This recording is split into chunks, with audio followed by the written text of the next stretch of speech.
This episode of the Boss Rush Podcast is brought to you by, well, you. If you want to support the Boss Rush Network and our family of podcasts, head on over to our Patreon at patreon.com/bossrushnetwork. Thanks for your continued support.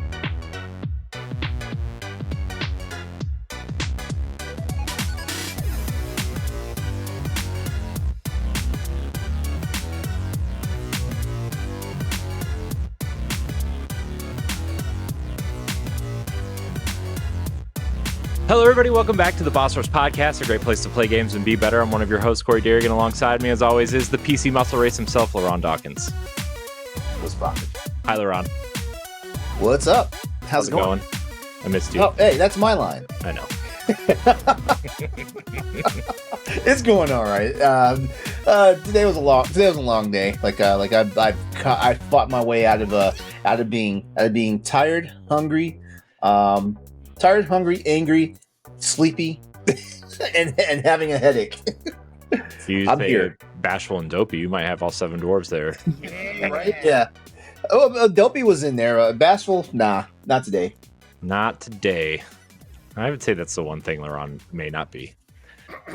Bashful? Yeah. Yeah, no, you're not. I have moments of modesty.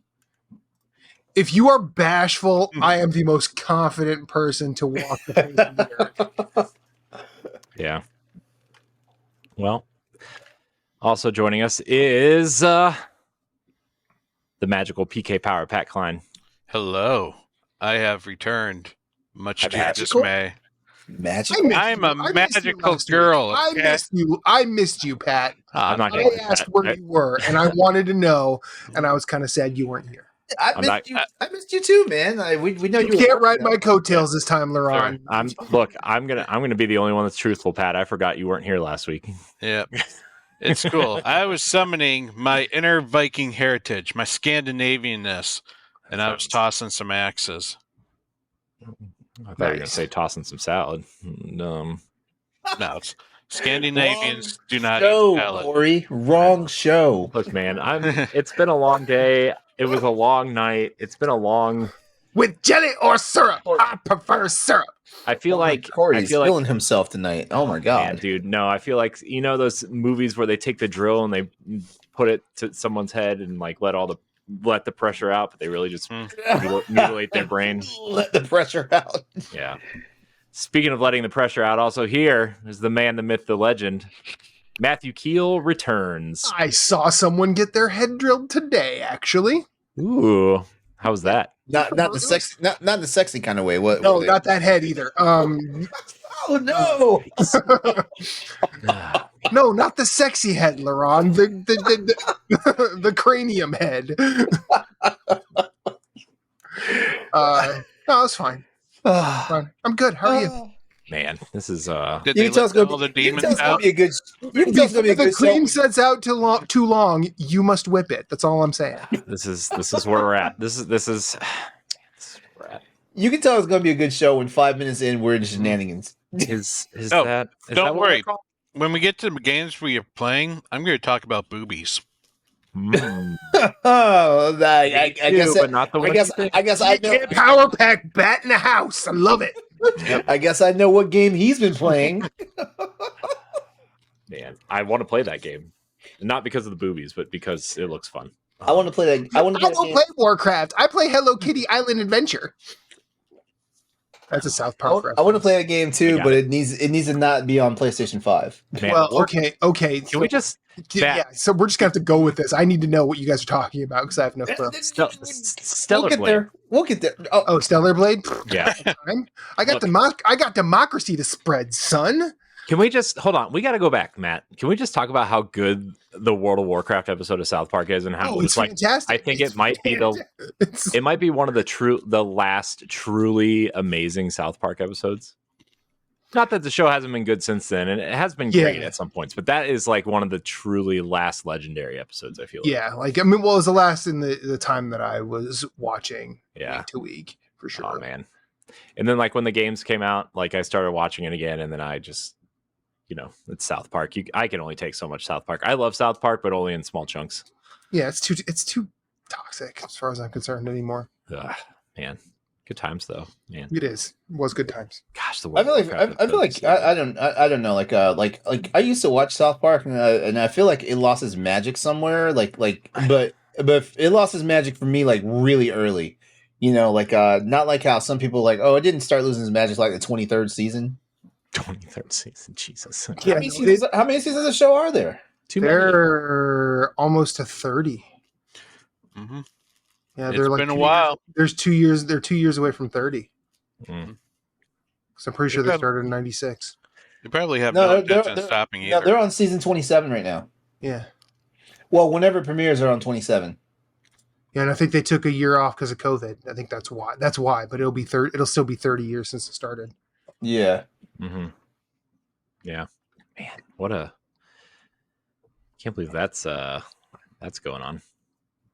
But it's cool, Man, Matt, you are crashing our show for the third week in a row. How do you feel?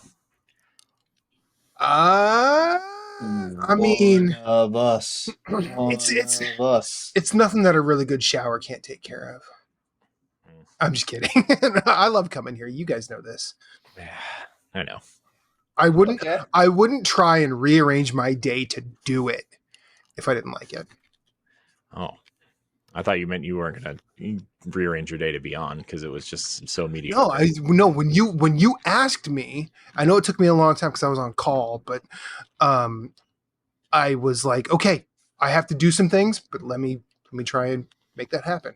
And so basically, you took long enough that you gave Corey anxiety because like, well, Corey's so I was one of those people if you don't answer if in like the first 10 minutes, he starts wondering what's wrong with him. Well, yeah, you are absolutely correct. Well, so today I sent That's why I never text anybody. Today I sent him a message saying, look, I'm still working on some things. I just need to hear back from a couple of people. And then I'm on. And then he's just like, fuck it, you're on. I'm sending you all the stuff. So it was like a just in case you so if here. If it fell through, he would be on here with you two hating himself because he thought I was mad at him. Yeah, for real, yeah. And I mean, that would never be the case. Stephanie's at a baseball game, and I thought she was quitting. So that's how my brain works. Corey's I'm actually kind of the same way. Corey's one of those men is like look, if you love me, you need to tell me every hour on the hour. Maybe this is probably better served for After Dark, but it is Mental Health Awareness Month. So the way my brain works, is, yeah, that's right, yeah. So, okay, for example, Pat said he couldn't be here last week, right? Mm-hmm. You know what the first 3 thoughts in my head were? Oh God, this is gonna Pat's losing interest. Pat wants to quit. We need to find another person to be on the show. So wait. 3 thoughts that went into my head instead of just like, okay, Pat, see you next week. You like a normal person. It's like Pat asked for the week off. She has got to go. He's not committed. So wait, what's the diorama that goes through your head whenever I say I can't be on the show this week? It's been. I mean, it rarely happens. It rarely happens. I think overall, what I've maybe missed like 3 shows. I don't know, man. I lost count. But I just, yeah, man. I don't know. My head just like. My brain is broken. Okay. Oh, you're not the only one. It's very broken. There's a lot of medication that I'm taking that makes it somewhat serviceable now. But I'll be honest. I'm guessing what happened with Corey is like his parents told him they were going to the store. They'd be back in a couple of hours, and they didn't come back to the next day, and that damaged his psyche. Oh my mom is so clingy. Like she never left me for longer than like an hour. I mean, to be fair, since Eitan was born, there's not a week that goes by that I don't think Reba's like a couple of seconds away from divorcing me. I don't know why this happens. We don't fight, but I just have this weird feeling like, nope, she's done with me. I feel that way all the time. She got what she wanted out of you, which was a baby. I mean, and like, I don't even think it's that. It's just, I'm so,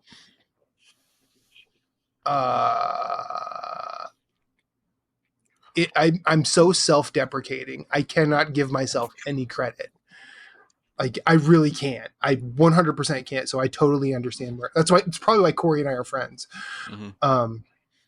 I don't want him to hate in. To be fair, I thought you were mad at me for like 5 years. So yeah, you did, but I kept talking to you. I don't know why that was a problem. That's just the weirdest thing. Like this is weird. Sorry, not mad, Corey. Just because he's mad at you doesn't mean he hasn't found someone better to talk to yet. Yes, he has. He found me. Yeah. Wait, by the way, you know what I was thinking? on. LeRon, you know what I was thinking? LeRon, you know what I was thinking the other day for real though? Uh-huh. You know how you're trying to like spin Crossroads back up? Yeah. You, Andre, and Matt. We would be the power team. Oh my god, dude. The power team. But you should just shut that shit down now. We're retiring. Oh man, I was thinking about that the other day. We would be. Give us the domain. We're changing the name. But honestly, I think Andre's so busy now with his business side that I don't think he'd be able to come back in a full-time capacity. He's chasing his dream, man. Yeah, chasing his dream, and probably gonna have baby number 3 sometime soon. He's just like you, Corey. He's acting like they're children in his future. Stop pumping them out. God. Ruining the world. Anyways, kids are neat. Wow, we talked about a bunch of personal topics that don't have anything to do with video games. Yeah. I guess we should probably do the video game thing. We are the Boss Rush Podcast, a podcast about video games. If this is your first time here, welcome. And nerdy entertainment, because we sometimes talk about other stuff that ain't video games, but is always silly rabbit tricks are for kids. That's all I'm saying. If you want to support the Boss Rush Podcast and the Boss Rush Network, you can head on over to patreon.com/Boss Rush Network, where you can get this show 1 week early and ad-free, and other perks like early access to other podcasts, voting rights, and more at the tier that's right for you. Again, that's patreon.com/Boss Rush Network. If you can't support us financially, it's no big deal. Your viewership and listenership is enough for us. Head on over to our YouTube channel, subscribe. If you listen on Apple Podcasts or Spotify, leave a nice rating and a nice review. Remember, you can always find new episodes of this show every Monday, including our Spotlight episodes, which, doing the math here, by the time you hear this, our Spotlight with Joe Telesk, the executive director and founder of Guardians Mental Health, that episode will be out. So you can go check that out. And maybe by the time this comes out on free feeds, Astral Clock Tower Studios, the all-female-led game studio that's making a kind of looks like a Dark Souls game, but with cats. So I don't know. Maybe it just looks like Dark Souls because there's swords and fog doors. But yeah, it kind of looks like Assassin's Creed a little bit actually too. Anyways, that might be out by the time this comes out on free feeds. I'm not sure. I don't know. Scheduling's hard. But anyways, you can check those out. You can also check out our Hellblade book club, Brothers book club if you're a patron.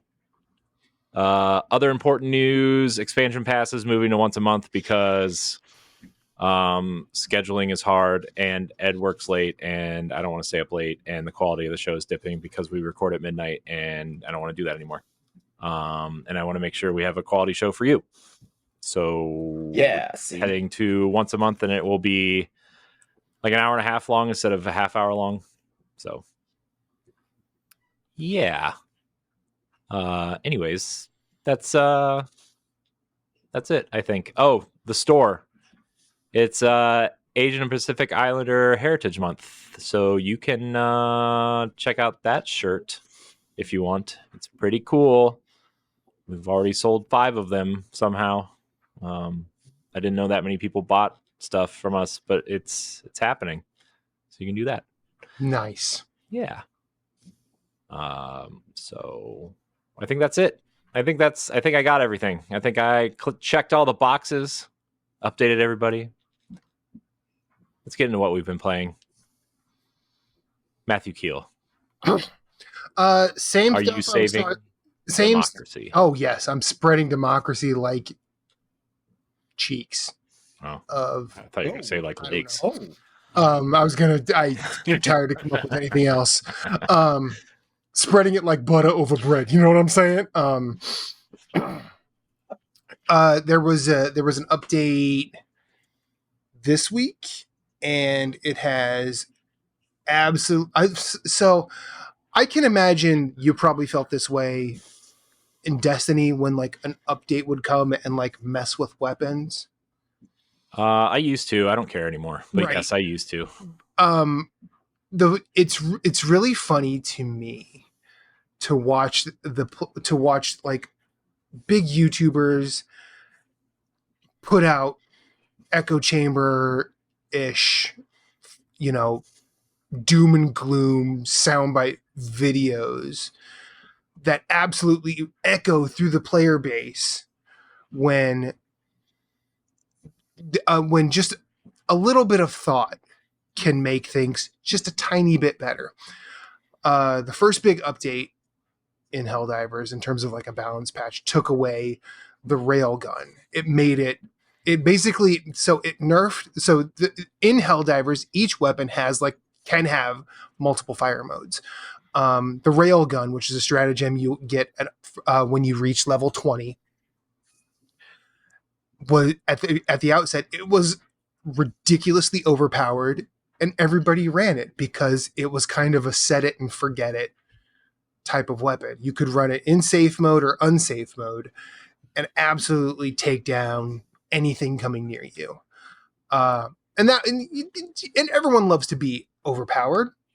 Then Arrowhead took all of the unsafe advantages away. So you had to run the railgun in unsafe, or took away the safe advantages. So you had to run the railgun in unsafe mode. Running the railgun in unsafe mode is a thing where you have to charge up the weapon, and if you charge it too much, the gun blows up, killing its holder. Huh. Sounds right. For me, that's balance because it's a risk reward. Yeah. They don't want you to be able to run. They don't want the players to be able to run the highest difficulty by themselves, because that's not what Helldivers is. It's a team game. It's not PvP. It's not kill death ratio. It's not Call of Duty, where a lot of bigger YouTubers want to run solo for clout reasons, and I can also see the part where you don't want just randos coming into your chat. If they figure out you're a YouTuber, they start telling you all this nonsense, and if they think you're streaming, they will do everything they can to just ruin it. I get that mentality completely. But this update, I don't remember how many, I think it made changes to every single weapon except like 4 in terms of like stratagems. And everyone's like, nothing works anymore. When really it's not necessarily that they the most unnecessary reaction. They didn't cut your dick off. They just honestly, they rearranged your sperm. Like, that's really what it was. That's really what they did. Like, they reduced some magazine sizes, so like there are certain weapons that if you never run out of, they want the ammo economy. They want you to think about what you're shooting at. They don't want you to just fire willy-nilly. And then there were some damage changes that were like, but if you do this within the scope of a team, it makes sense. If you're worried about being able to just kill everything on your own, you're playing the wrong game. Sorry, that's just the way I think about it. And having watched all that happen, the internet becomes a delightful place full of people that are so mad. And when you point them to another way to think about it, all of a sudden they're like, oh, nothing really happened. I'm like, I know. Anybody here watch Brooklyn Nine-Nine? I did. We just watched the whole thing about over the course of the last like 3 You remember when they're trying to go undercover into like the poker playing ring, and Captain Holt is like, I should have just been doing this the entire time because I'm really good at math. All I'm doing is math. And like, that's really what this is. Like, if you just took a second to do some arithmetic, all of a sudden you realize they didn't create any problems. They just balanced the game. And really everybody's new hotness, the Quasar Cannon, it got like a cooldown increase, which ultimately is fine. I was doom and gloom about it myself. Not gonna, exhume myself from. You're a part of the problem. Sure. I'm on the internet. I react. I'll admit when I've done it. I won't hide behind my screen name. You won't make like 5 more Twitter accounts? Oh no, who has that time? Right. I didn't have that time when I had time. But anybody who's worried about the new things that they're messing with, they didn't mess with several old things that are really reliable and basically work every time. So instead of looking at what you've been running and what you run every mission, maybe say like, I'm going to give this a try. That's what they're there for. But I love Helldivers. It's great. There's a new mission type out where you have to, I'm not going to go into the story part of it, but they set up a thing on some planets, and the Terminids, the bugs, overran that thing. So now you have to go shut those things down. And those missions are fun. I love that game so much. I cannot stop playing it unless I'm away from my house, when I pull out my Steam Deck and I play Balatro all day long. 'Cause that game is a fucking problem for me. Not in a bad way. It seems like a problem for a lot of people. I can't stop. I cannot stop. Can't stop, won't stop. And yep. I'm not sure I want to, but I'm starting to see that like this is a problem. It's one of the best like run-based games to come out probably since Hades or Dead Cells. Like it's that good. Yes, those classics. Yeah. So yeah. I love it a lot. Oh, so man. That's the quick and dirty of what I've been playing. I'm a basic bitch and only play 2 things. It's more than I played. Tell me about the titties, Pat.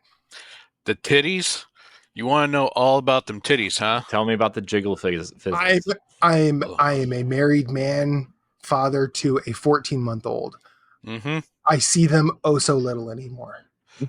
Well, you're going to see them even littler because they got a black lace cloth covering them right now. Just kidding. Oh, gosh. You guys sick of that Discord yet?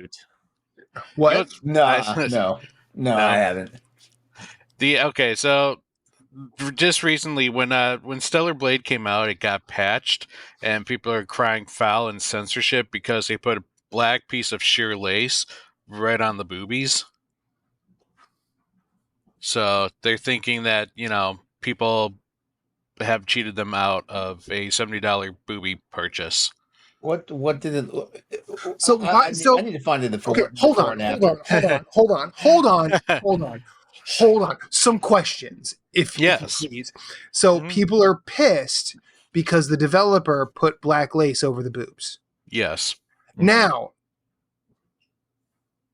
there's a petition out there to get them. But they know you can get porn for free, right? They know you could just do that. Have you met people?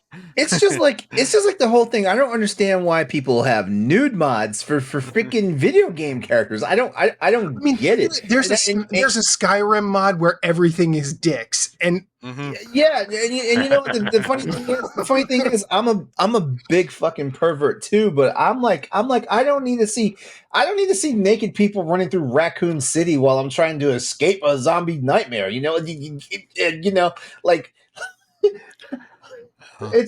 wow, like I've never dropped a nude mod into a Monster Hunter game I've ever played. I don't see the point.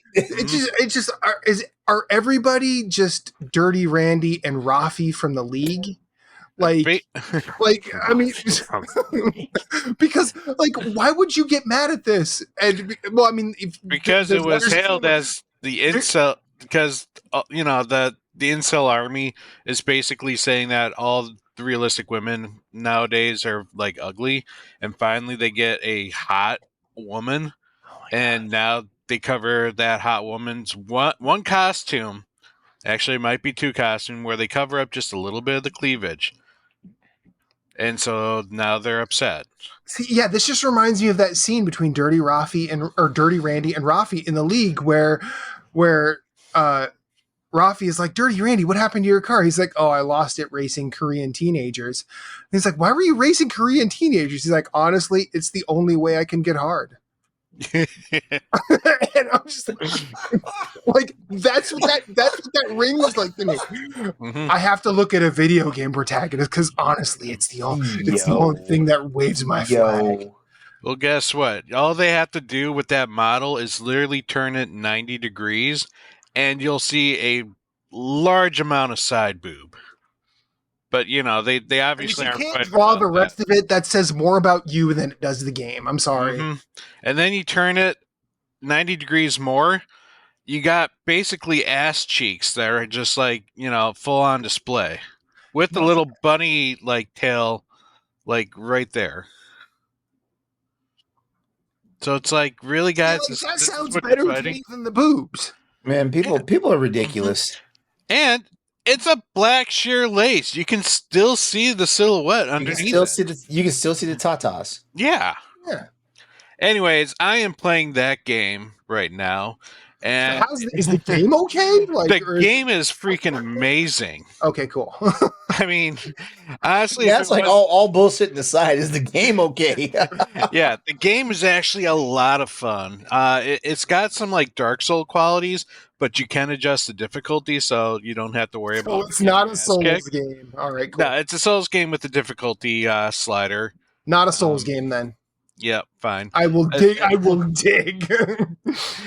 Okay, I basically, the combat mechanics are about parrying and dodging, I group it with the Souls-like. Fair. No, that's fine. So that's kind of what the mechanics are with this one is, dip diving, blocking, parrying, like counterattacking are like some of the best ways.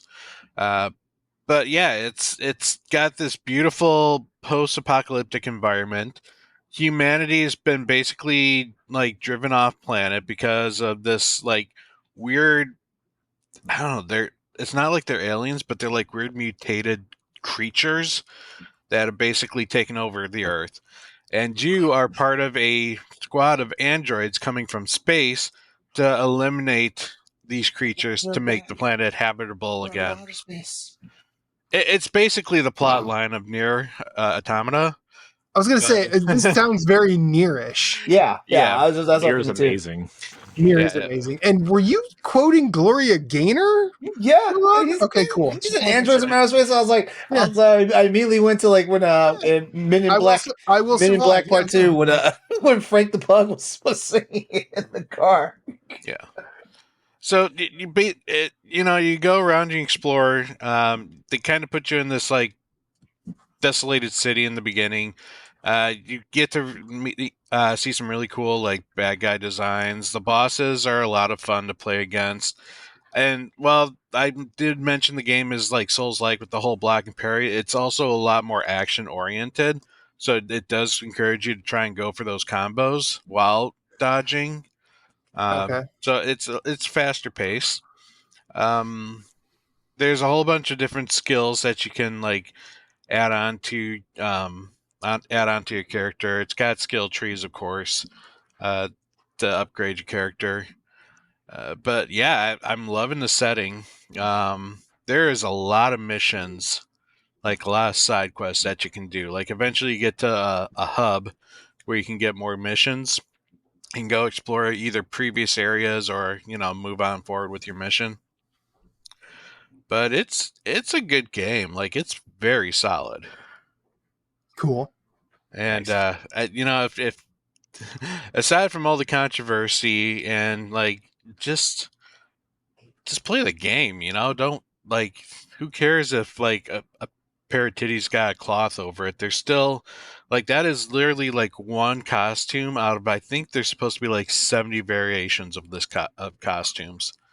And like including the infamous nude suit, the skin suit, where if you literally wear the skin suit, it looks like you're naked, but it also is like the equivalent of hard mode. You have no shield, so bad guys hurt when they hit you, which I thought was a very nice like counterpoint. If you want to be more sexier, it creates more of a challenge. But yeah, fun game. Nice. It's hard to be attractive in this world. Not that I know about that. Well, all you have to be is a Korean supermodel, and you're attractive. That sounds exhausting. Or an android. Androids are hot. I'd be a robot. You be a robot? I would be a robot. I mean, I'm sorry. I do love me some Motoko Kusanagi from Ghost in the Shell. I do. Mm-hmm. There's nothing wrong with that, but I would be a robot. The actual anime version, the Scarlett Johansson version, can die in a fire. Oh, don't do that. Mm-hmm. Fire. So that's the big game I've been playing. I've also Is it worth spending the $70? I think it's a $70 game. The quality's there. Because like I don't remember the last time I spent more than like $30 on a video game. I'm not gonna lie to you. I would love to spend more money, but the house and everything was like, now we're like really pinching pennies until we get out of this little hole here. But let me switch over to my menu side here. I played the game for about 16 hours and gotten 30%. So in terms of length, like there's plenty to do to keep. I thought you were going to say you played 16 hours and we're done. I was like, perfect. No, it I mean, if you don't do your side quests, then fine. Yeah, it's going to be shorter. Great. But I also picked up Euden Chronicles because I actually kickstarted that game, and I kickstarted the Switch version, so I got a code. But, I heard iffy things about the Switch version, so I just started playing it on Game Pass while waiting for my physical edition to come in. I played the first game. Well, I don't. The other game that came out Suikoden? ago. Yeah, no, not Suikoden, but no, the one Rising. came out last year. They're going to come out last year. Yeah, very, very different style of game. This one goes to the turn-based RPG style of Suikoden. 6-base team members who can like create combos when they like have like a relationship built between different characters or like levels. I don't know. I haven't really gotten that far to see how like hero moves like come about other than through story. Nice. But it is I'm not gonna lie, it's a slow burn right now. Like I probably played it for about 6 to 8 hours, and I'm like wondering when the plot's actually gonna move because I just seem to be doing random missions and like just trying to chase off bandits here and there when you know that there's supposed to be a war brewing, but just hasn't quite gotten to that point yet. Well, I mean, look at Breath of the Wild. The princess is in trouble now, but you need to spend 100 hours grinding whatever it is. Yeah, it's a lot of back and forth, like so far. Just kind of being like, okay, go to this town, I'll go to that town, I'll go back to this town, I'll go over to this dungeon that happens to be like an hour-long dungeon. I'll go back into town. It's like you're just running back and forth a lot. But I'm Matt, hoping it's gonna get good. I love your analogy because I think about all the Legend of Zelda games I played. Like I had no sense of urgency, like to rescue Zelda. Oh my God, she's gonna die! Go this way. What's his Raph do? Upright. It's like, hey, you're telling me there's a fairy all the way on the other side of the world? Going for that. Yeah. It's like, hey, listen, she's been in that condition for like 100 years now. I think she can wait a little bit. You're telling me I could? You're telling me I can throw 15 bombs into this pond and get back 30? Nice. Oh man. Yeah, so I'm hoping it gets better. Honestly, Stellar Blade's been taking a good chunk of my time, but I did try 2 other more indie style games. I tried the Tales of Kenzara Zao, which is the Ooh, I'm 2D interested in that one. The 2D Metroidvania with the African influence. It's about a boy who's, well, more of a teenager who's struggling to cope with his father's death, and he's getting told his dead father has written him a story that kind of deals with the exact same thing. And so it's a story about a boy going on an adventure to try to bring back his dead father by hunting down 3 spirits. So first off, it's very beautiful. Like, we're talking Ori / Prince of Persia, like prettiness. And even though the first impression is to compare it to Prince of Persia, The Lost Crown, I would say it actually has more common with Ori and the Blind Forest, or actually both of the Ori games. Ooh. Mm-hmm. Your character can switch between 2 masks, a sun mask and a moon mask. The sun mask is basically your melee combat, and the moon mask is long range combat. And sometimes an enemy will have a shield that can only be destroyed by one or the other. But then you could also like switch between the masks to string some combos as well. And these masks can also do help you with the various environment puzzles. Like the moon mask, you can get an ability that can freeze water so that you can climb up on waterfalls or to stop like rushing water from like pushing you away. And the sun mask, I just got an ability for. I'm trying to remember. It launches a spear that can like activate switches. So there's probably more abilities that I've yet to learn because it is a Metroidvania. Paths are blocked by the ability to, get new items to open them up. But the voice acting is superb. It's voiced by the guy who did Bayek from Assassin's Creed Origin. In fact, he's the guy who created the game. This is his story. Oh, wow. Like, he created this game because he was... it helped him deal with his own grief of losing his father unexpectedly. So it's kind of like him telling his story through a video game. Nice. And it's very beautiful. I highly recommend it. I look forward to playing it some more if I didn't have like 100 million other things that also I want to play. And finally, I briefly tried out Another Crab's Treasure. Have you guys ever heard of this game? Yeah, I've heard of it. Yeah, I've heard really good stuff about it too. Like I heard like it's really entertaining. It is actually pretty hilarious. This one is Dark Souls. Oh, this game! Yeah, yeah. This game looks dope. You are a hermit crab who. This is a friggin' Souls-like. Yeah, his shell gets repossessed because he owes back taxes on a duchess that kind of claimed his land. What? So you have to go and try and colonialism. Here we go. Oh, it's got a lot of like themes of colonialism, it's pollution. Like it's got a lot of like you can tell there's messages being told in this game.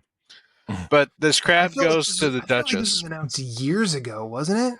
I think it's like 2 years. Yeah, it was. I think it was at like a Nintendo Direct or something. Yeah, it was announced at a Direct like years ago. I think Story Route Zero was still going when this was announced. Yeah, no, okay. Continue. Yeah, I'm sorry.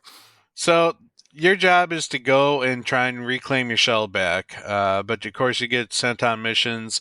The sea is a very dangerous place, so what you have to do is you have to find other things that can be your shell, and that will give you armor which can be destroyed, as well as eventually abilities that you can use. What they call what is it called? I forget what the abilities are called, but they're called Umani abilities. Nice. And the way you strengthen them is by strengthening your MSG stat. So you gotta love some of the puns that they go with on this game. I think we just made Matt lose interest. MSG umami, like it's not. Yeah, I'm not going to do that. I'm not doing this. Go ahead, continue. Nope. I will say this. I do want to say this just so it pop myself out of my headspace that I was in. The last game you were talking about, Tales of Kanzaru Zao, sounds a lot like Guacamelee mechanically, because there was like a light and dark mechanic there. And I pulled the Steam page up and watched the trailer while you were talking, and it also reminded me of an old, I believe this was a Housemarque game called Outland from way back in the day, which similar light dark mechanics there, but I think it was red and blue in Outland. It's been forever. Yeah, I mean, I can see kind of the similarities. Unfortunately, they haven't used that kind of a system yet where you switch between, like, it's just switching the ability around. It's not like you're switching the environment to, pop one section out and then switch over to pop another one like Guacamelee did. So I'm right. They probably don't have that at the beginning, but later on it got to the point where you had to like do it. Like sometimes you would have to do it mid combo in order to get through an encounter. Yep. No, I remember what you're talking about. Those some of those moments were very precise in that game. I love Guacamelee though. Same. Yeah. But yeah, another Crab's Treasure. It's very lighthearted, which is very deceptive because it is very Dark Souls. Yeah. You will get your ass kicked. However, there is modifiers that you can put up on it. Not a difficulty slot, like difficulty changer, but different little like modifiers that you can say, oh, I want to be able to damage the enemy more, or take less damage, or just give your crab a gun and have at it. So it's Dark Souls born. Yeah. What's it out on right now? I think it's out on everything. It's on Switch. Oh, it is on everything? It's on everything, but it is available on Game Pass. Okay. So that might be where I check it out then. And that's what I've been playing. Game Pass. Uden Chronicles and Another Crab's Treasure, both on Game Pass. Nice. I think I played Rising on Game Pass too. I liked Rising. Yeah, I think Microsoft worked out a deal to get both of them on Game Pass. If it's Japanese, Microsoft made a deal. Let's be honest. Speaking of deals, LeRon, what are you playing? Wow, deals. Okay. All right.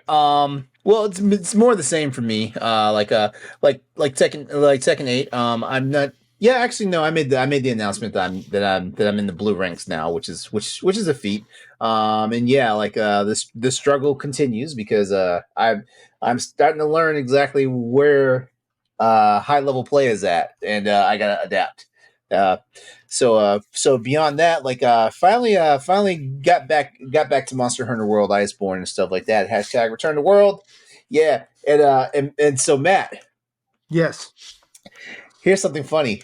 So I forgot where I was at because I'm in a replay of Monster Hunter World. So like I created a new character, brand new Palico, playing from the beginning and stuff like that, having real good fun, like just playing through those old missions. But I forgot. I kind of forgot where I was at in the story progression because I hadn't played it in like a couple of months. So I get in there. I'm like, okay, I got one required mission is basically to hunt Diablos for the first time. And guess what? And guess what the very next mission was? Devil Joe. No, not no. The Zora Magdaros rematch. I was like, you know what? Yeah. I don't have the mental bandwidth for this. Yeah. I remember the first time I did that, I was with a buddy of mine. I'm like, I'm going to bed. Fuck. Yes, exactly. The one thing I will say that Monster Hunter Rise did differently from Monster Hunter World is like those siege missions. Like, well, missions like that are not in the game because like I was one of those people like. You've been playing Monster Hunter for a while, Matt. Like remember the Jin Moran and the Dowan Moran missions and all that stuff, and it's like, man, this is like the biggest fucking slog because like this mission. So I've only played World. Oh, you've only played World? I've only played World and Sunbreak. So like the old stuff, I played through. I would say a third of Generations Ultimate, and I'm sort of at my. Oh yeah, Generations Ultimate didn't even have like that stuff. Yeah, like I wanted to try and stick it out to go against Autel Call, but I just don't think I have that. I don't have that mission's not fun. That mission's not fun. I mean, that fight looks so cool. It's cool. It's cool the first time, like fighting the giant mantis that turns into a Gundam. But after that, that's it. Yeah.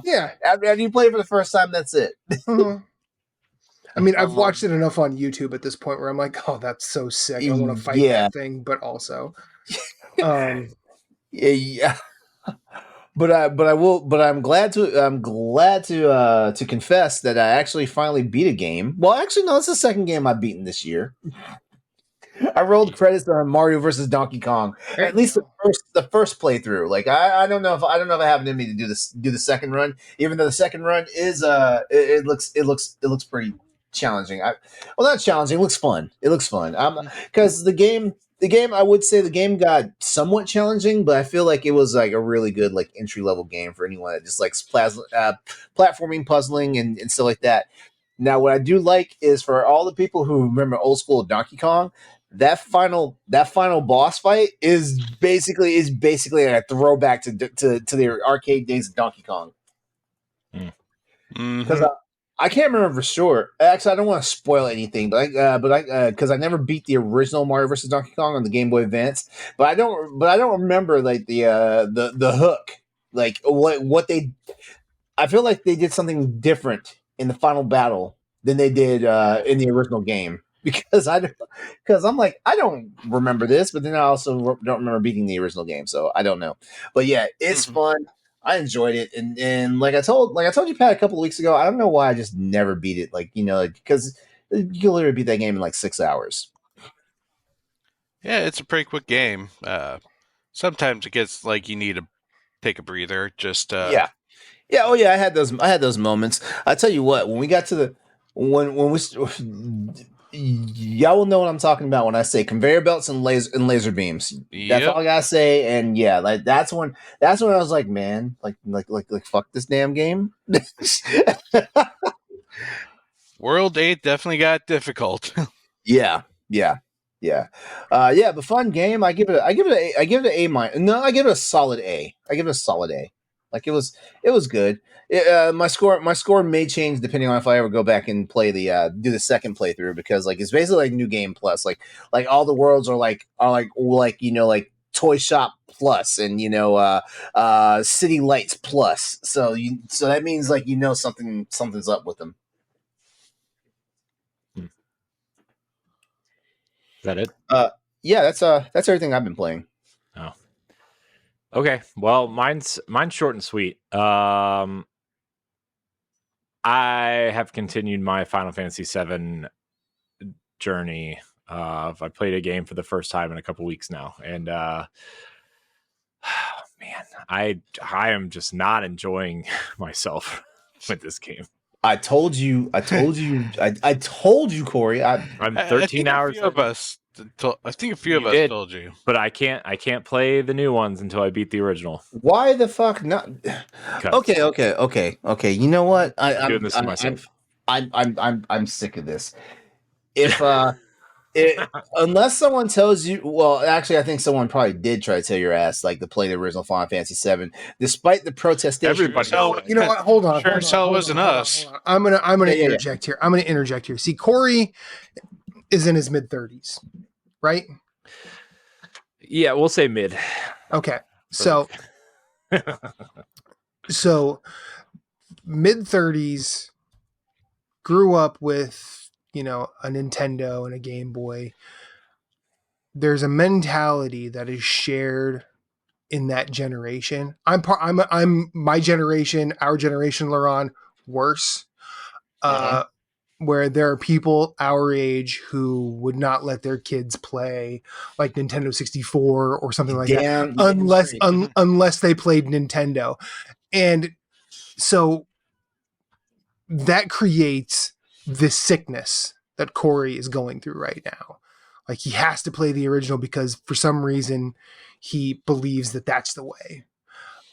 Ultimately, I for about 10 minutes in my life, I thought I was going to be that way too, but then I realized, no, that's actually bullshit. That's backwards. It's actually incorrect and wrong. Because I would say that there is a possibility, there is a way to experience a game today. Like, for instance, there's a way to play Helldivers 2 today and then go back to Quake and understand where this came from. Where it came from. Does that diminish the importance of Quake? Hell no. Will someone going from Helldivers 2 to the original Quake actually think Quake's not that good? Sure, probably. Yeah. But good and bad are subjective. Important and unimportant are not. But it's one of those gaming holes in my life, right? No. Okay. Look, you could have just started the remake. Corey, I would say you could say it's a gaming hole, and that's fine. It's better than saying a gaping hole. Hey-o. Sure. Gaping Dragon. Nah. Dark Souls. Yep. But just because there's a hole doesn't mean it needs to be filled.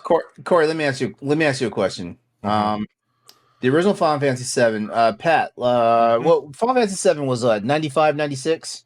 97. It was 97? I remember being 97. I don't remember being 97. Mm-hmm. I'll take your word for it. That means no, that can't be right, because 97. Final Fantasy 8, that means Final Fantasy 8 came out like a year later. It did. It's 97. It was It's on the sauce. 7 was 97.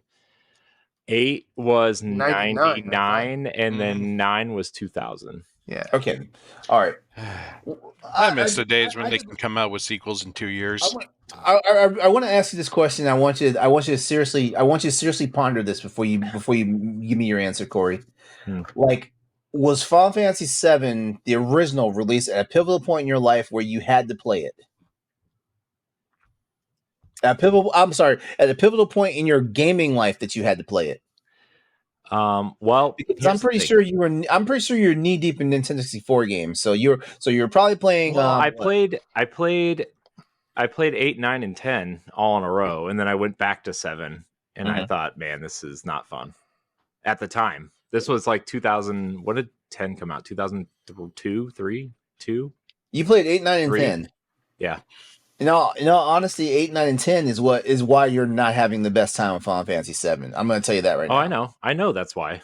Yeah. I knew I wasn't going to enjoy it going back now, but I wanted to get that context because I know a lot of things are different in the new ones, and I want that context. In some ways, yes, but it's still like 95% the same. Yeah, in the original Final Fantasy VII, when it came out back then, they made a 45-hour RPG out of the first 2 hours. Well, yeah, they added side shit. Yeah, well, yeah.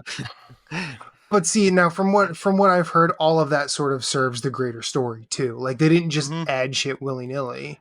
Yeah, they definitely expanded on it. They've fleshed out the lore of Final Fantasy VII in a way that I don't even think like fan fiction could have done. Like, the character interactions are like way better than you would have expected in a PlayStation 1. Like, it's complicated. Yeah. I mean, it's so complex. I mean, and ultimately, so Corey, you dug yourself into his own hole. No, here's the thing. Ultimately, this is a hobby. This is not your job. I know. If you're not having fun, you can stop. Yeah. I could, but then I can't play the new ones, and then I'll just have to accept that I'm never going to ever play. This is. Have you met my brain, LeRon? Yes, I have for sure.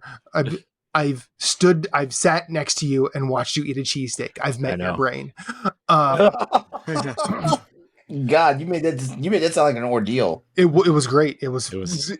Yeah, I remember he was like, "No, I don't know. Oh, this is amazing." I'm like, "Yeah." Stared into Corey's happy little soul. All right, here's the thing: if you want to play a blast from the past from Square's library, play Einhander. No, I'm good. Just remember, just because everybody in their mother says it's the greatest game ever, doesn't mean everybody's going to like it. I mean, there are plenty of people who have said over the course of the past 30 years that Citizen Kane is the best film ever made. How many times do you see on YouTube someone, I watched Citizen Kane, meh. Ultimately, that's what you're having right now. To be fair, I'm not looking up Citizen Kane reviews. Exactly. But my point is, anytime you start talking about film, like the end of 2022, the Sight and Sound film list came out, and Citizen Kane once again was not on the top, and everyone was pissed off because where's Citizen Kane? Why is it not up top? And then you get the discourse that, well, Citizen Kane isn't that good actually. Yeah. Which you have to be in the right mindset to watch and appreciate Citizen Kane. Not necessarily. I don't think you do. I don't think you do at all. I think Citizen Kane is a great film, but not for the. It was a bad film. Let me finish.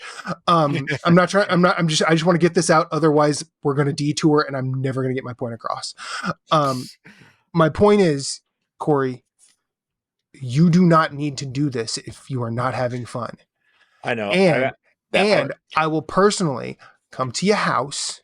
I will take every old Final Fantasy out of there and Clockwork Orange you to Final Fantasy VII Remake if I have to. Side tangent. Remember when the Clockwork Orange people were in the new Space Jam cartoon movie? Yes. They put the Clockwork Orange. Yes, they also put the nuns from the Devils in there, which is hilarious on so many different levels. Yeah, that was awkward. I didn't watch it, but I just heard about it. Yeah. So yeah, I know I don't have to. I'm just being an ass to myself. Don't do that to yourself. You can treat yourself better. And look, just watch a YouTube walkthrough. And plus, oh God, good luck. Everybody has been telling me that I have to play Final Fantasy VII and that I'm wrong for not liking Metal Gear and all of these things that are just like the highest of highs in video game history that I really don't give two shits about. That, I'm incorrect. Fact of the matter is, I'm not incorrect because it's my opinion. It's not me stating these are bad. It's me saying I don't like them. You do know that in the internet terms, your opinion means it's fact, and the internet. Well, the internet is completely full of shit. I should know because I am as well. We can smell our own, ironically. But mine smells so good. Jeez. Everyone loves their own brand. Yep. But no, you do not. There's not some mythical debt you owe yourself to play this game. People have been telling me to play Final Fantasy VII forever. I fell in love with Tales before I ever fell in love with a Final Fantasy game. I played the first 3 Final Fantasies as well as 6, and I'm good. Tales is great shit. And Tales gave me so much more. I'm not saying you'll have that journey, but just understand what you've gotten more from and go that way. Think about it that way rather than just do what your silly brain tells you to do, even though it's hurting you. Don't let it hurt you, Corey. Yeah. Our biggest enemy in life tends to be ourselves. It's fair. Biggest enemy of life is life itself. We should all just end it. No. Yeah, I don't know, man. I've just been in this weird funk where I just don't want to play video games. And it sucks because like I want to play video games, but I'm like not in the mood to play video games. So it's like, dude, you should play Stellar Blade. But that requires me to spend $70, and that's also something I don't really feel like doing at the moment. But you can look at sheared lace boobies. I can do that for free on the internet. Yeah. And they're not sheer laced; they're empty, or nude. What the correct term is, or nude and jiggling. No, I've been the same way. I want to play other games, but the idea of trying to learn a new game, is. I mean, even games I'm like even Destiny, like a game that I'm like, it's my comfort game is like, I don't even really want to do this either. You know, like, I don't know. After the final shape, I think I'm tapping out of Destiny though, for real this time. And until you find out it's going to offer something new and exciting. No, well, here's the thing. I do know what's kind of happening afterwards, and it's enticing, but I can't. You know, I just can't. But I want to play video games, and I just don't know what to do with myself. What kind of video game do you want to play, Corey? Jeez, deep inside, like, what is it? Honestly, the series I want to play the most right now is Xenoblade Chronicles for some reason. Then play Xenoblade Chronicles. Yeah, I know, but pick up Xenoblade. Like, I don't care which one you pick up. Just play something you want to actually play. Something I always do in these situations, or at least I used to before I found the idea of learning a new game terrifying. I would go to like a storefront. Like, I've done this on Switch, I've done this on my Steam Deck, I've done this on my PlayStation, and just look at like the featured games and see if they do anything for me. Or like if there's a sale happening, go look at the sale and say, I'll try that. And then just pick one thing and try it. And if that's not the thing. Yeah, actually Stellar Blade has a demo. Yeah, I know. And that demo, it's one of those demos that continues on. It's over. Yeah. I downloaded the demo last night before I went to bed because I really wanted to play it. But what was the other thing? Oh, the other thing too, speaking of Steam Deck, I've been like seriously considering trading in like everything and just getting a Steam Deck and just saying, fuck it all. Why a Steam Deck though? Because I like the portable nature in the game you like to play, which is like your career game, is not Steam Deck verified. I know it's not. It won't even play because your account gets banned if you try to play it on Steam exactly. Deck. So why Destiny? So why put your because the engine is so old that they can't implement the proper anti-cheat stuff. Oh Jesus! It's the Halo Reach engine is what it's running on. Oh God! So. Which is technically like broken off of the Halo 3 engine. Yeah. I know. I'm not really going to do that, but the thought crossed my mind. But this whole like, I don't know. I don't want to get into this conversation because it's going to be a whole thing, and I just the whole like, Xbox conversation and the whole like, I don't know, man. If you want to see how you can become a Patreon producer, head on over to patreon.com/BossRushNetwork. The Patreon producers for this month are Adriel Munger, Austin Campbell, Celeste Roberts, Christian S., Sana Dierig, Francisco Santillan, Matthew Kiel, and Todd Oxtra.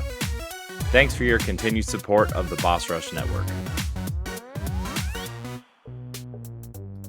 You know, I think we need to do a therapy session here, Corey. Forget the topics that we had. Let's talk about this. No, let's answer questions because we have a lot of them, and I want to get through them. Well, my question is, why do you do this to yourself, Corey? Yes, that's my question too. Because I suck. Okay, I don't know what else to tell you. That's my excuse. I have no excuse.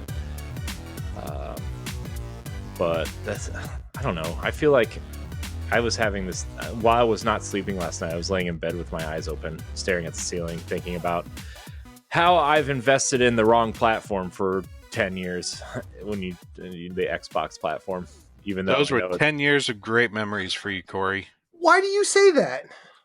Just, I don't know. I just feel like all those games are going to PlayStation now, and like I just who cares? That means the money Microsoft make more things. That means more people will get to play these games. It was a rabbit hole I fell down, and I just didn't.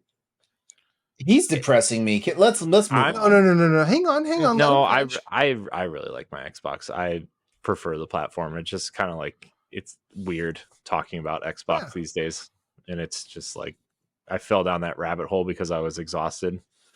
And you know how when you're exhausted, you overthink everything. Yeah, which is weird because you're exhausted and you shouldn't be able to overthink it. But here we are. Yeah. God, I hate the DualSense controller, man. I tried to use it yesterday, 2 days ago. What was yesterday? That doesn't surprise me. That doesn't surprise me at all. I hate that controller so much. God, can I just get the PlayStation 4 controller back? That controller. That was a good controller. Yeah. But see, also I think you hate it because of your preferred platform. No, I don't like the haptic triggers, and I don't like the stick placement. Okay. Again, that's because your preferred platform is Xbox. Mm-hmm. It's a nice controller. I think it's way more sturdy than an Xbox controller. I just prefer the ergonomics. You prefer the ergonomics of the Xbox controller. And the D-pad is, I don't know. I still think the PlayStation 4 controller is actually the best PlayStation controller, in my opinion. Yeah, I'm with you there. Anyway, Ron, you're fired. Get out. All right, I can't say I like the Xbox controller much anymore because the one I have. I am so sorry. Mine's just started having drift.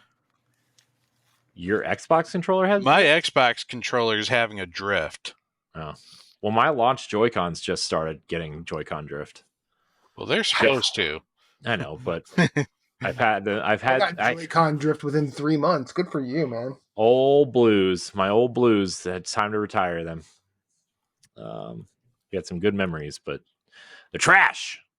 Speaking of trash, let's answer some questions. Remember, you can email us at podcast.bossrush@gmail.com or join the Discord or look for the Twitter thread or the Patreon thread. All these cool places you can leave us questions. The options are endless. Actually, it ends at 4 places, but let's answer this little ditty. Someone named Stephanie K via Discord writes in and says, what is it like to record without Steph, and why are you sad about it? Well, when Steph isn't around, we can actually take off our pants and we just let the dicks fly. Speak for yourself, Pat. My pants are always off. Were we supposed to do that? Because I didn't. My pants are always off, so. Why do you think I keep the camera up here? Okay. Mm-hmm. Why are we sad about it? Why are we sad about it? Because I think Stephanie keeps us even keeled. I miss Steph's energy. It's not like, and I'll say that like it's not necessarily because she's like high energy or low energy, but it's her energy is so complimentary to the group. She is enthusiastic. She's got that, first time experience energy that we just always wish that we could have again when we play our video games. Like she's experiencing something that was like super amazing when I played it so many years ago. Mm-hmm. But she's also like really smart and really articulate when delivering her thoughts and opinions. Yeah. Too. I don't. I'm not gonna lie. I feel off when she's not here. Mm-hmm. And it's nothing against you guys at all. It's just like when she's not here, I just feel off. Part of us is missing. Yeah. Like the other day, like 2 weeks ago when she missed and Matt was here the first time and Matt was late and it was just the 3 of us, I felt really off the entire time. That's just me. So hang on. Before we go to the next question or before we go to the next answer, LeRon just asked a question. I have to deliver some bad news. Uh-oh. Bagel passed away last year. Oh, what? No. Yeah. Who's Bagel? My dog.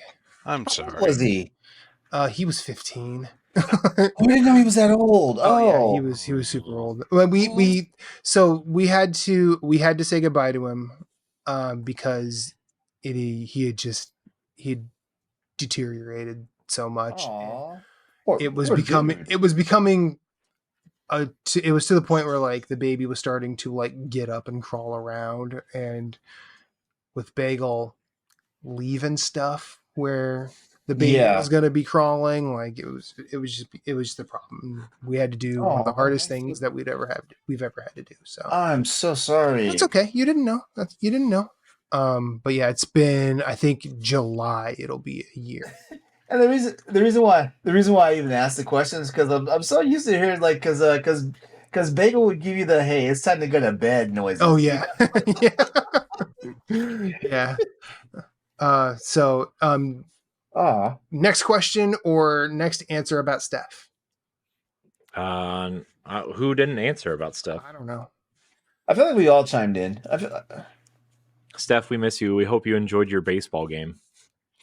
Instead of hanging out. The Sox lose. Just kidding.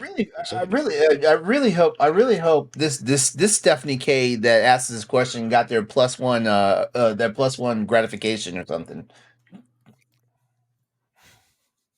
I'm gonna stay out of that. Oh man. Anyways, Stephanie, we miss you. Be safe. Have fun. Mm-hmm. Go Sox. Our next question comes from Sam Hall. He writes in, how do you feel about the sheer amount of video games today, and how are you handling it as a gamer and as an adult? Well, I think I pretty much just broke down how I was handling it. So with not years. Good. I think I'm doing very well. Like, like I'm well adjusted, and like I've gotten to a point in my video gaming career that I kind of know like when I should buy something like day one, when I can wait for like a really good sale, or when I know for sure that the game is going to be garbage, and I either wait for it to come to like one of the free platforms like Xbox, Game Pass or PlayStation Plus, or I just wait for it to be absolutely free on Epic Game Store. Mm-hmm. I've gotten to that point, so honestly, I have not spent that much money, on games like everybody. I feel bad for everybody that had to buy everything day one, like the last 5 months last year. Yeah, if you wait, you get great deals. Yeah, like I literally pick and refuse like what I'm going to spend money on. Yeah, man, let me tell you, man. I used to be the person that bought everything day one, and the fact that I don't do that now has made my wallet much happier. Yeah. That's called growth. Yeah. I still need to pick everything up day one because I need to try it while it's relevant. That's fair. That Pat, way I can have things to talk about. Pat takes that bullet for all of us. I do. It's okay, though. I don't have anything else to spend my money on. If I was going after everything, I'd buy everything and end up playing nothing. So, yeah, I play whatever I'm playing right now, because I usually just play one game at a time anyway. And if a whole bunch of things come out the same day or like within the same week, I'm just looking at them, getting analysis paralysis, and then I'll end up, the anxiety will get to me, and I just won't play either of them because I'll play something that'll make me happy. Now, another part of this question that I need to answer, is how do I feel about the sheer amount of video games today? I feel like, and I've said this before. I feel like we're about to eclipse onto a gaming recession, because I mean, if you just look at the state of gaming these days right now, like quality is not there. There's a lot of quantity, but there's no substance, on things of that nature. Companies are doing really scummy things to the customers and the fan base and stuff like that, so it's one of those situations where it's like, man, it's almost like how like millennials feel nowadays. Like, like a lot of millennials and Gen Zers are like, we're not having kids because like the world's on fire. Yeah. Yeah, We can't afford it. Yeah, I mean, I don't think the quality's not there. I just think it gets so lost in the. I mean, look at the eShop every day. Yeah. There is so much shit on the eShop every day. Mm-hmm. And it just like, what are you doing? Like, I love it when the discourse for like the eShop became, oh, it's classic Nintendo shovelware. Like, y'all fucking looked at Steam ever in your life? Oh my god! Steam is like 5 times worse than eShop. Like, No. Hold on. Nintendo gamers don't look at Steam because the only thing they know is Nintendo. Exactly, but like my point is, like, you know, I specifically like left all of my filters like off on Steam just to see like how absolutely wretched it gets. And there are some games where I'm like, wow, that's just a crime what they're doing. Like they are literally, they want me to just willfully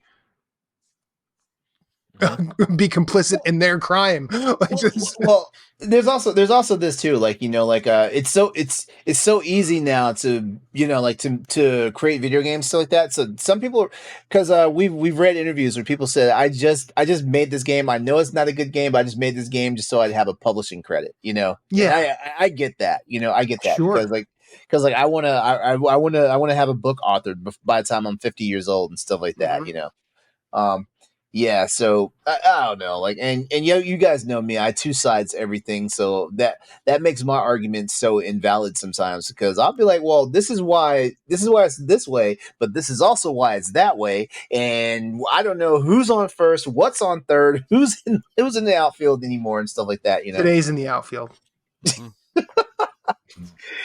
Yeah.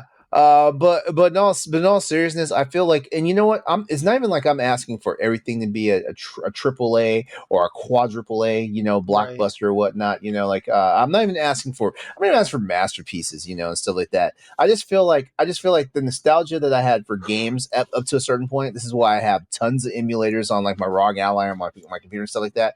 The nostalgia that I had for games of a certain time frame and era, I don't feel that same way about gaming now. And with the sheer amount of video games that come out, and yeah, I know, like, the economy got hit, you know, COVID was a thing, you know, like a lot of stuff got either pushed back, delayed, or even canceled and stuff like that. So, you know, there's so many variables out there and stuff like that. But I also feel like the sheer amount of games, video games today, is because it's almost like a two-pronged thing. Like, you know, like we are the disease and the symptom at the same time. Yep.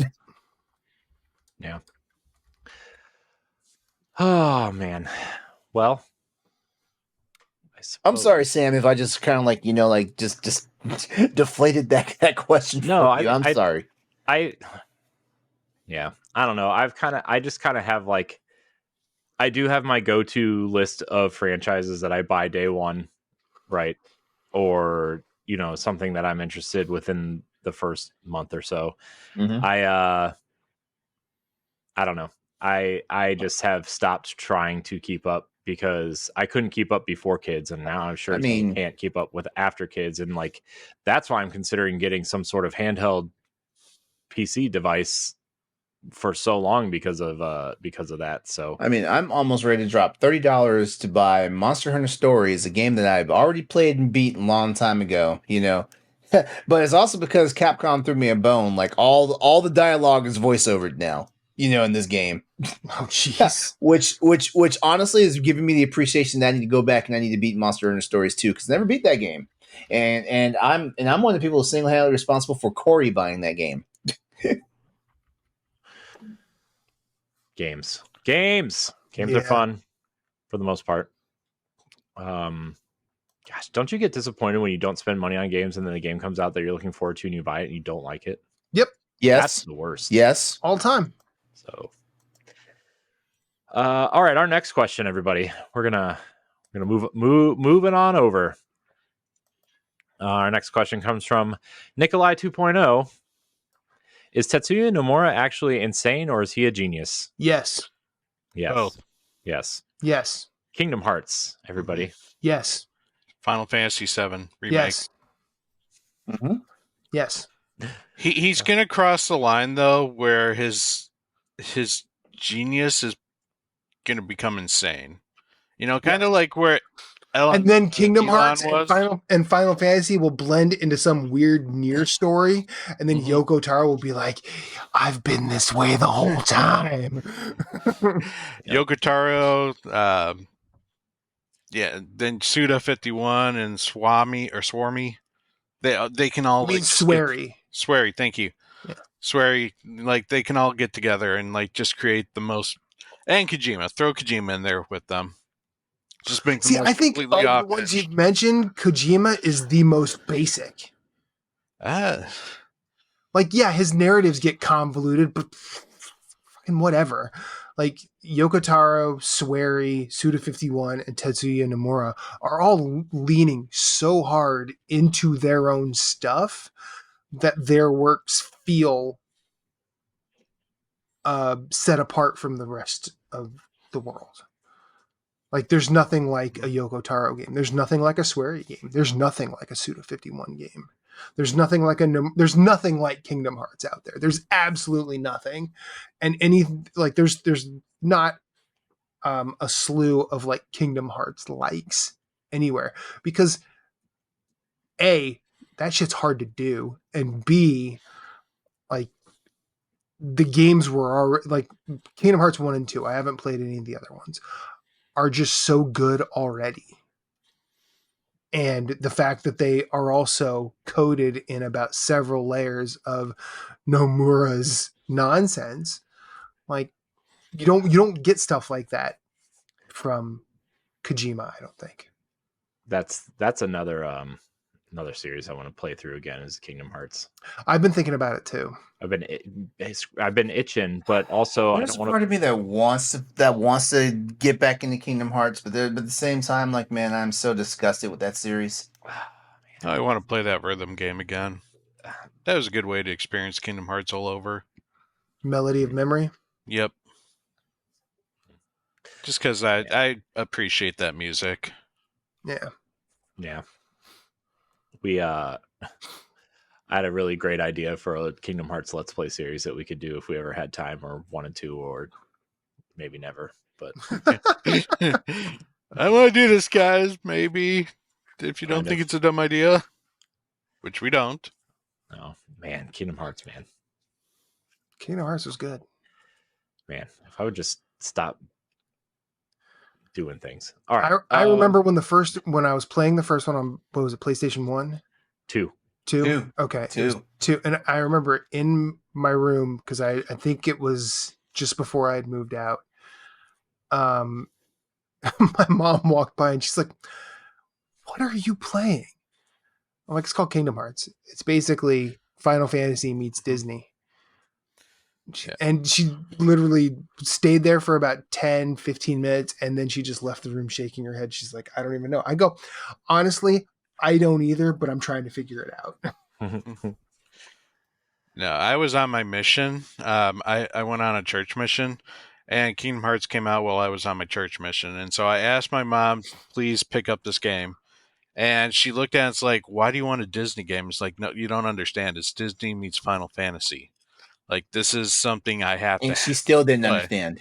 She didn't understand, but she bought the game for me. So I got Kingdom Hearts when, I got to finally play it when I got home.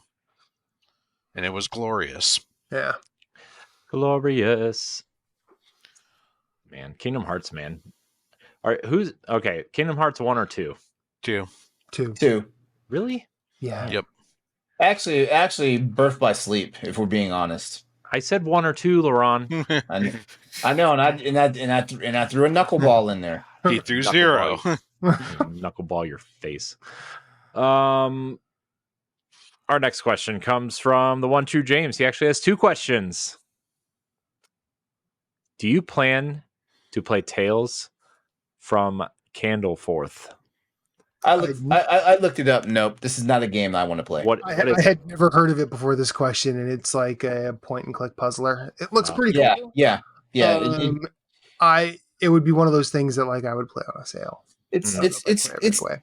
yeah, it's not my speed. It's not. I mean, it's the reason why. Pat, what was that game? What was that game that was basically like stop motion, clay motion? Like Harold Halibut. yeah, like I looked that one up and I was like, it looks quirky, but it's not my speed either. Yeah. Yeah. Funny name though. Halibut. Haha. Yeah. To answer to go with everyone else, probably not. Yeah. Wow. Okay, so if Pat is saying no to a game, that means something. It means I got other things I need to work on first. Mm-hmm. Yeah. Our next question from the one true James. What games do you wish were no longer hidden gems and many people started playing and appreciated today? I have a great answer for this. I mentioned this game earlier to Corey and told him to play that instead of Final Fantasy VII. What is that, LeRon? Einhander. Nah. They said hidden gems, not trash. Wait. Do you even know what this game is? I have no idea what it is. I believe it's an RPG from Square. Einhander is the only shoot 'em up game that Square ever made. Oh, really? Yeah, so if you like games like Gradius and Radiant Silvergun and stuff like that, you will love Einhander. And plus, Einhander has like one of the best. As a matter of fact, I'm listening to the soundtrack right now in these headphones as we're recording. Like Einhander has one of the best video game soundtracks I've ever heard. Okay, one of the best. I believe you. How can you play this game? Mm-hmm. I'm going to PlayStation 2. A PS1. It's a PS1 game. That's why I was like. If you're gonna reach back into the PS1 library of Square games, like it's Einhander and it's Final Fantasy Tactics. Those are the ones, and we already know Final Fantasy Tactics is not a hidden gem. Like everybody should be playing that game. Yeah, that's not hidden. It already got remade at all. Yeah, that game ain't a secret. If it has Final Fantasy in front of it, it's not a secret. No, it's the Final Fantasy that people try to act like is not a good game though, which is because it's not a mainstream Final Fantasy game. Yeah, and Tactics. No, people love Tactics. They just people love Tactics. People love Tactics, but Tactics is never places high on like the Final Fantasy like top whatever lists. It never places high. No, it doesn't. Nope, the highest one is still 15. And I feel like in all honesty, Final Fantasy Tactics like makes a lot of those modern Final Fantasy games look like trash. Like trash. Nope, top 3 selling Final Fantasy games was Final Fantasy 15 is number 1, Final Fantasy 7 Remake's number 2, and Final Fantasy 7's number 3. No, I said top selling. So yeah. I don't know how. I mean, I feel like the games I would mention are games that have sort of entered my top 10 like recently. Like I think Helldivers 1 is still kind of a hidden gem, even though the sequel blew up. Because if you look at that is the indie version of what Helldivers 2 is. But I also think that game did have a robust community when it first arrived. I also think that as popular as it was for a time, Outer Wilds is something more people should play. And like that's like that is one I do want to try. When people talk about like the greatest video game stories, like if you tell the story of Outer Wilds narratively, probably not that great, but when it's one of those games that proves the interaction between player and game can be a story,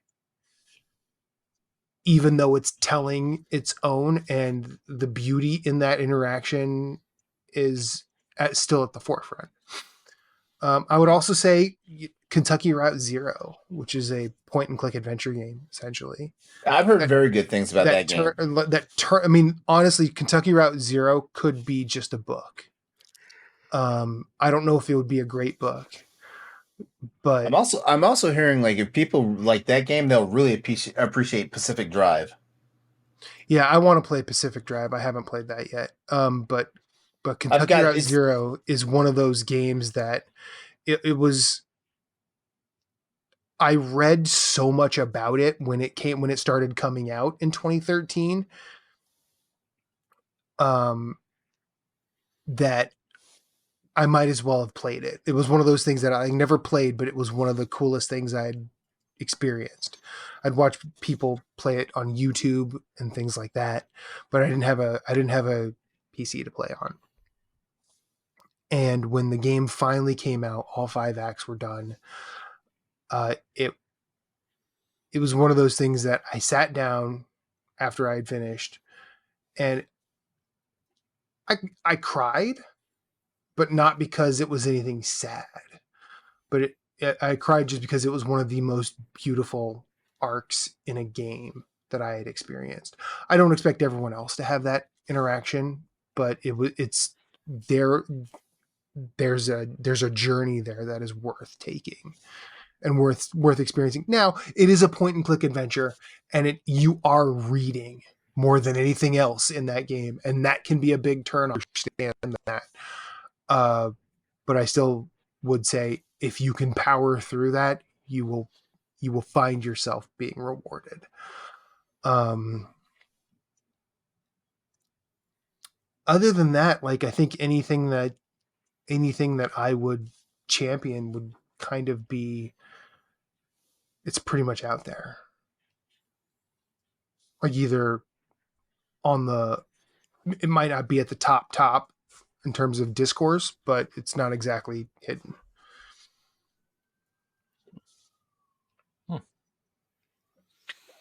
A really good forgotten one, actually 2 really good forgotten ones, Braid and The Witness.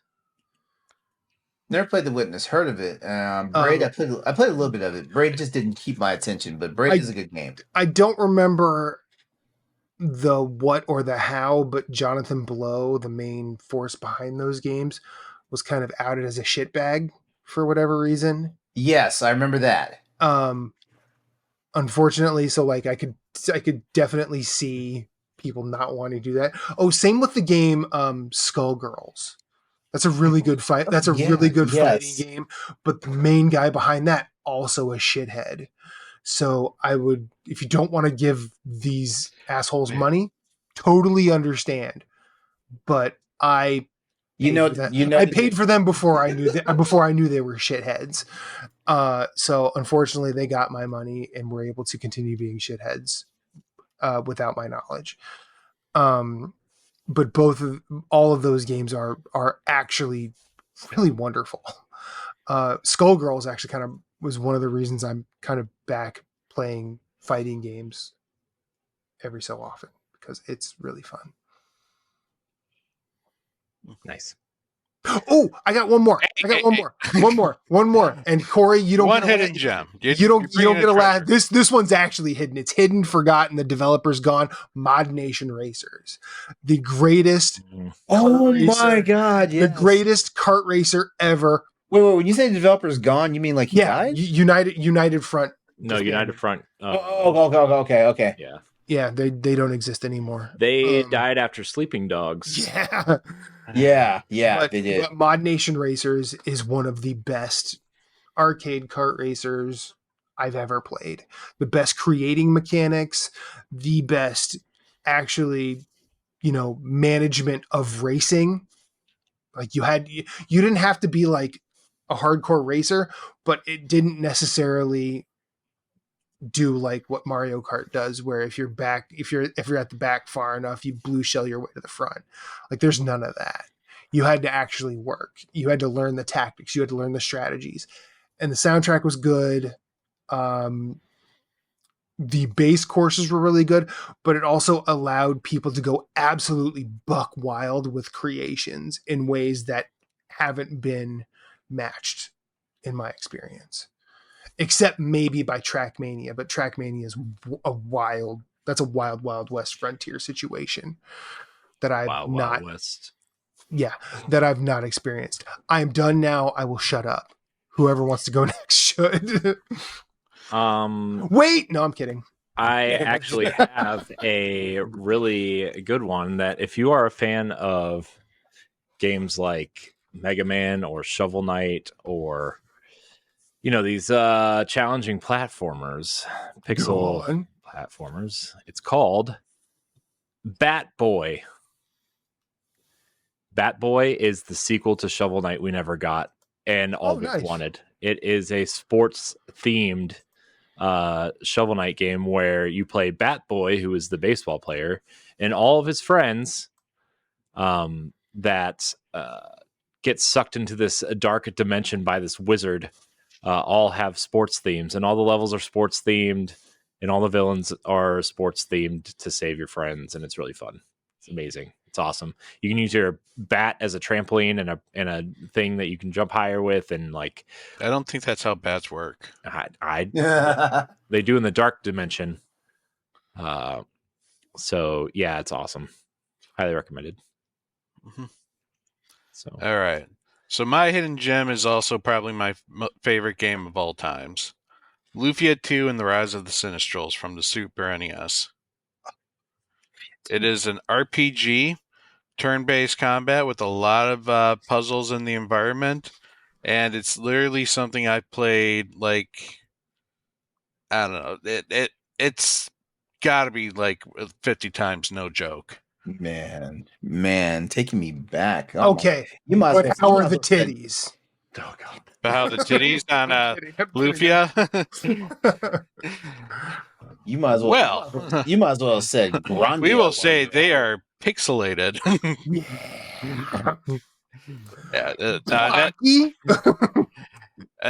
I think Square officially owns the right to that series, but we have not seen a Lufia game. They actually did kind of remake it for the just the regular DS. They called it Lufia, and the game's called Lufia: The Rise of the Sinistrals. I can't remember what the DS one was called, but it was a 3D like remake of it. But I love the original to death. And then a nice second one would be Brave Fencer Musashi. Brave Fencer Musashi. Another game that we would love to bring, love to play again if we had the ability to. Nice. Our next question comes from Safi from Lore Together. They write in and say, "What is your favorite new metal band, and why is it Alien Ant Farm?" Well, let me ask you a question. I'm going to step right in, and I'm going to say Alien Ant Farm is not the best new metal band. Sure, they're actually among the worst. You have Happy Death Day. You have Calico, the song about cats. You have the fucking Michael Jackson song when they redid that. Yeah, I knew you were gonna do that. Actually, like a terrible cover. It's 100% bad cover. It's funny. I knew Corey was gonna say that, and I also knew that he was gonna say the fucking Michael Jackson song. I knew he was gonna say those exact words. But the best new metal band by far, without question, is Rage Against the Machine. Is that new metal? Yes. I like them. Is Rise Against new metal? No. Okay. I don't know genres. Yeah. Neither. It's not even really a genre. It was just like a brief movement. Limp Bizkit's still touring because a friend of mine bought tickets to them, which I'm not going to comment, but why? You don't like a little hot dog flavored water there, man? No chocolate starfish, no hot dog flavored water. I didn't do it all for the nookie. I did. You're a counterfeit. Yeah, I actually know about Limp Bizkit. I feel like as much as new metal, as much as all those names you threw out there, as much as I don't like Korn, like they're probably Wait, Korn's new metal. Yeah. Okay, like I like Korn. The new metal thing, it was just like a mixture of rap and hip hop. So Linkin that. Okay. Or Yeah, like, I'm sorry, metal and hip hop. I said rap and hip hop. Like, okay. fucking Yeah. white person over here. What are you But doing, Matt? I really think if you want to talk so about, would Linkin Park be new metal? yeah, That's 100%. what- Oh, hell yeah. Then that's it. Yeah, no, Rage Against the Machine is better than Linkin Park. Don't even. Okay, you know what? Rage Against. Okay. I'd go. Points have been made. Points have been made. Like, I don't remember the dude's name. Rest in peace, the dude from Linkin Park. Chester Bedingfield. But like, Linkin Park got nothing on Rage, just absolutely nothing. Papa Roach is probably new metal too. I had a slew of names just flood to mind, but I lost them. I'm lost. Sorry. But if you really want, I mean, and probably the best new metal album is the soundtrack to Judgment Night, because it was real rappers rapping over metal, and it was really good. The beginning of new metal came in the form of Anthrax and Public Enemy doing Bring the Noise, which is awesome. So like, here, I like music a lot. But yeah, I'm sorry, Safi. I do not mean to, I mean no disrespect, but Alien Ant Farm, I do not like them. I do not like them, Safi. I am. Wow. I do not like them on a plane. I do not like them on a train. Let's relax a little bit there, Dr. Seuss. Our next question comes from this weirdo named Infinite_Rewind. I love giving myself shit to do. Top 10 ABBA songs. Here we go. Whatever the Mamma Mia soundtrack is. There you go. I mean, they're probably all on the Mamma Mia soundtrack, let's be honest. But number 10, Thank You for the Music. Number 9, Gimme, Gimme, Gimme, A Man After Midnight. Number 8, Does Your Mother Know? Number 7, SOS. Number 6, The Winner Takes It All. What's happening? Number 5, Take a Chance, Take a Chance, Take a Chance on Me. Number 4, was a long time my favorite ABBA song, but it's Waterloo. Funny story about that song. During the 2006 World Cup, whenever France scored, I would play Waterloo really, really loud. Number 3, Ring Ring, Why Don't You Give Me a Call? Number 2, Lay All Your Love on Me. And number 1, the greatest breakup song ever, Knowing Me, Knowing You. I hate all of this. This man came. You were not ready for that, LeRon. Like this man, like freaking unfurled the freaking notebook. Oh yeah. ABBA is one of my favorite bands, and I happened to be listening to that when I got the Discord alert about questions. I'm like, I'm gonna do some bullshit, and so I did some bullshit. God, I do that.